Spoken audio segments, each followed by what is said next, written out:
was an extremely traumatizing event in situation in my life. Did you know anyone in BC can claim to be a counselor or therapist, despite the fact they may not have any kind of training? So I could go right now and go get a storefront and put up a sign and say Ashley's going to give half-hour counseling sessions for so-and-so dollars. Oh, yes, you can absolutely do that. Therapist Glenn Grigg represents the Federation of Associations for Counseling Therapists in BC, also known as FACT BC.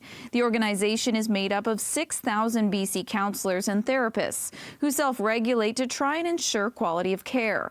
The group says BC desperately needs to set standards province-wide on who can and cannot treat patients. Right now in British Columbia, you're taking a chance.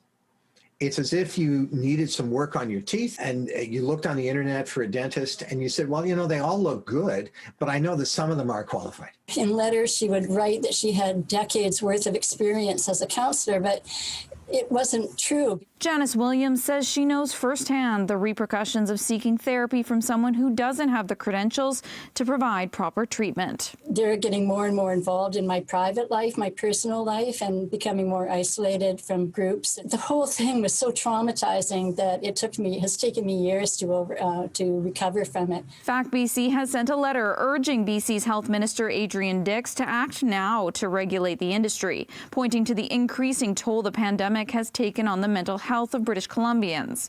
But Dix clarified Monday that any changes will take time. I understand that this is a day of advocacy for people who support the efforts of FACT BC, and that they've been advocating for some time.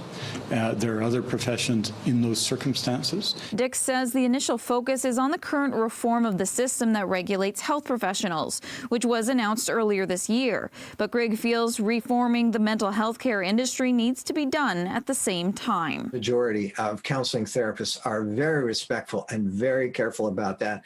But you can imagine if there was just one person in British Columbia who said, oh, this is a chance for me to exploit that vulnerability, it would be a disaster. We need protection against that. Ontario, Quebec, Nova Scotia, New Brunswick, and Alberta have all regulated the profession. In New Westminster, Ashley Burr, City News.